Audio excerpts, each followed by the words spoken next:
বিতর্কিত নির্বাচনের মাধ্যমে ক্ষমতায় থাকা বাংলাদেশের সাবেক প্রধানমন্ত্রী শেখ হাসিনা প্রবল বিক্ষোভের কারণে সোমবার বাংলাদেশ থেকে ভারত পালিয়ে যাওয়ার আগের রাতে সেনাপ্রধান তার জেনারেলদের সঙ্গে এক বৈঠক করেন।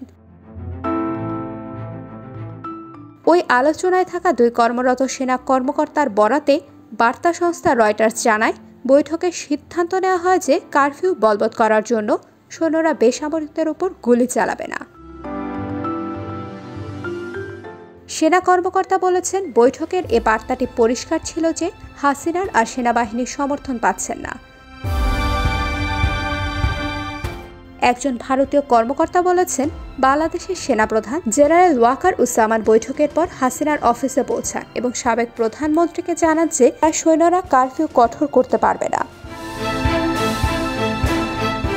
সেনাবাহিনীর মুখপাত্র লেফটেন্যান্ট কর্নেল সামি উদ্দৌলা চৌধুরী রোববার সন্ধ্যায় আলোচনার বিষয়টি নিশ্চিত করেছেন। তিনি যে কোনো ঝামেলার বা বিশৃঙ্খলার পর নিয়মিত বৈঠক হিসেবে এটিকে বর্ণনা করেছেন। তবে সেই বৈঠকে কি সিদ্ধান্ত নেওয়া হয়েছে সে বিষয়ে অতিরিক্ত প্রশ্নের উত্তর দেননি তিনি।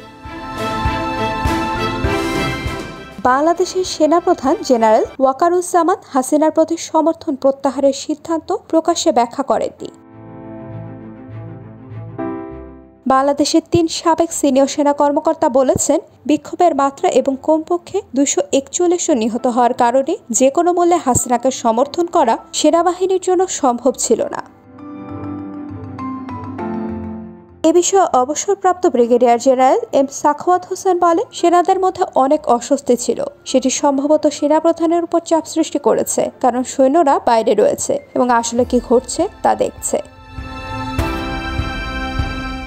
হাসিনাকে নিরাপদে ভারত পালিয়ে যাওয়ার অনুমতি দেওয়ায় অবসরপ্রাপ্ত সেনাদের মধ্যেও অসন্তোষ রয়ে গেছে জানিয়ে অবসরপ্রাপ্ত ব্রিগেডিয়ার জেনারেল মোহাম্মদ শাহিদুল আনাম খান বলেন, ব্যক্তিগতভাবে তিনি মনে করেন যে তাকে নিরাপদে পালিয়ে যেতে দেওয়া উচিত ছিল না। এটি একটি ভুল সিদ্ধান্ত ছিল। IBTV USA news desk.